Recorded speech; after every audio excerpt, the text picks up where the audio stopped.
क्यों 7 पुत्रों को जल में बहा दिया था गंगा ने और 8वें को नहीं बहा पाई। पुत्र की कामना से शांतनु के पिता प्रतीप गंगा के किनारे तपस्या कर रहे थे।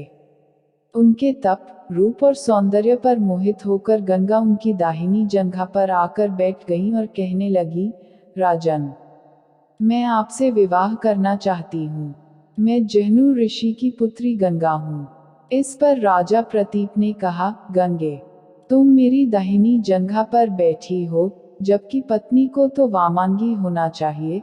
दाहिनी जंघा तो पुत्र का प्रतीक है, अतः मैं तुम्हें अपने पुत्रवधू के रूप में स्वीकार कर सकता हूँ।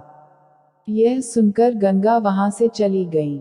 जब महाराज प्रतीप को पुत्र की प्राप्ति हुई तो उन्होंने उसका नाम शांतनु रखा और इसी शांतनु से गंगा का विवाह हुआ।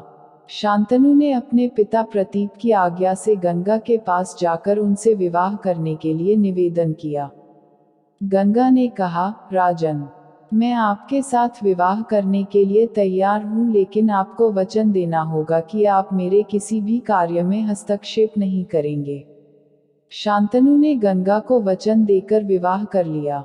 गंगा के गर्भ से महाराज शांतनु को 8 पुत्र हुए, जिनमें से 7 को गंगा ने गंगा नदी में ले जाकर बहा दिया। वचन के बंधे होने के कारण शांतनु कुछ नहीं बोल पाए। जब गंगा का 8वां पुत्र हुआ और वह उसे भी नदी में बहाने के लिए ले जाने लगी तो राजा शांतनु से रहा नहीं गया और उन्होंने इस कार्य को करने से गंगा को रोक दिया। गंगा ने कहा, राजन, आपने अपनी प्रतिज्ञा भंग कर दी है, इसलिए अब मैं आपके पास नहीं रह सकती। इतना कहकर गंगा वहां से अंतर्ध्यान हो गई। महाराजा शांतनु ने अपने उस पुत्र को पाला पोसा और उसका नाम देवव्रत रखा। देवव्रत के किशोरावस्था में होने पर उसे हस्तिनापुर का युवराज घोषित कर दिया। यही देवव्रत आगे चलकर भीष्म कहलाए। इसलिए गंगा ने बहाए थे 7 पुत्र। एक बार द्यू नामक वसु ने वशिष्ठ ऋषि की कामधेनु का हरण कर लिया। इससे वशिष्ठ ऋषि ने द्यू से कहा कि ऐसा काम तो मनुष्य करते हैं, इसलिए तुम 8वां वसु मनुष्य हो जाओ। यह सुनकर वसुओं ने घबराकर वशिष्ठ जी की प्रार्थना की तो उन्होंने कहा कि अन्य वसु तो वर्ष का अंत होने पर मेरे शाप से छुटकारा पा जाएंगे, लेकिन इस द्यू को अपनी करनी का फल भोगने के लिए एक जन्म तक मनुष्य बनकर पीड़ा भोगना होगी।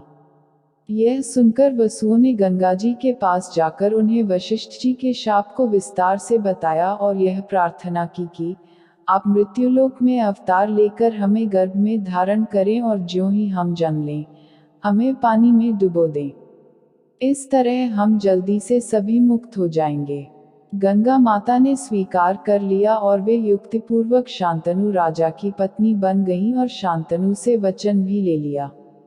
शांतनु से गंगा के गर्भ में पहले जो 7 पुत्र पैदा हुए थे, उन्हें उत्पन्न होते ही गंगा जी ने पानी में डुबो दिया, जिससे 7 वसु तो मुक्त हो गए, लेकिन 8वें में शांतनु ने गंगा को रोककर इसका कारण जानना चाहा।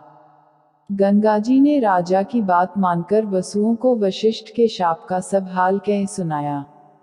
राजा ने उस 8वें पुत्र को डुबोने नहीं दिया और इस वचनभंगता के कारण गंगा 8वें पुत्र को सौंपकर अंतर्ध्यान हो गई। यही बालक द्यू नामक वसु था।